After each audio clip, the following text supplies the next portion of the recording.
అరాచక పాలన అయిపోయింది. అమ్మవారి ఉత్సవ విగ్రహాలను తీసుకెళ్లే రథాలు వెండి సింహాలు పోతే కాల్మనీలో కూర్చొని అరెస్ట్ అయిన వ్యక్తుల్ని దుర్గాదేవి గుడికి చైర్మన్గా పెట్టారు. ఏదైనా మాట్లాడితే బెదిరిస్తారు. ఉన్న ఎమ్మెల్యే బెదిరిస్తాడు. ఈ కంటికి దెబ్బ తగిలితే ఈ కంటికి ప్లాస్టర్ వేసుకునే వ్యక్తులు మనకి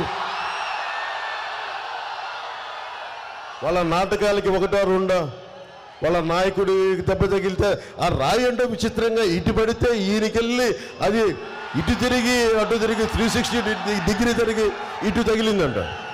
దానికి పాపం చాలా బాధపడుతున్నారు. ఇలా కన్ను కొడితే ఇలా చాలా పెడితే నేను సినిమాలో కూడా అంత నటన నా వల్ల కాదు. నేను అంత పెర్ఫార్మెన్స్ నేను చేయలేదు.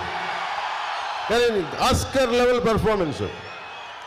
రోడ్ షో చేస్తూ ఉంటే ఒకటే అనిపించింది, ఎంత దుర్గంధం ఉంది మన డ్రైనేజ్ వ్యవస్థలో, అంత దుర్గంధం ఉంది. రోజు నేను ఒక్కసారి రావడానికి అంత దుర్గంధాన్ని అనుభవిస్తూ ఉంటే రోడ్డు సైడ్ షాపులుండి తినుబండారాల కేంద్రాలుండి ఎలా దుర్గంధంలో మన విజయవాడ ముఖ్యంగా మనకి నియోజకవర్గాలు ఇబ్బందిగా ఉంటాయని నాకు బాధిస్తుంది.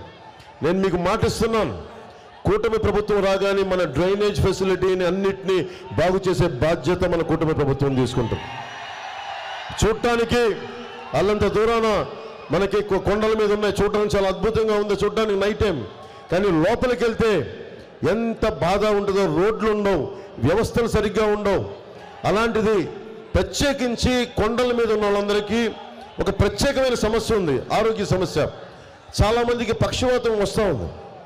నేను మీకు మాటిస్తున్నాను, విజయవాడ పశ్చిమ నియోజకవర్గ అన్నదమ్ములందరికీ ఏదైతే ఉద్దానం లాంటి సమస్య ఏదైతే ఉందో, మనకి ఉద్దానంలో కిడ్నీ సమస్య, మన పశ్చిమ నియోజకవర్గం ముఖ్యంగా కొండ ప్రాంతాల్లో ఉన్న అందరికీ ప్రత్యేకించి పక్షవాతం వస్తుందని దాని మీద దృష్టిలో ఉంది నాకు.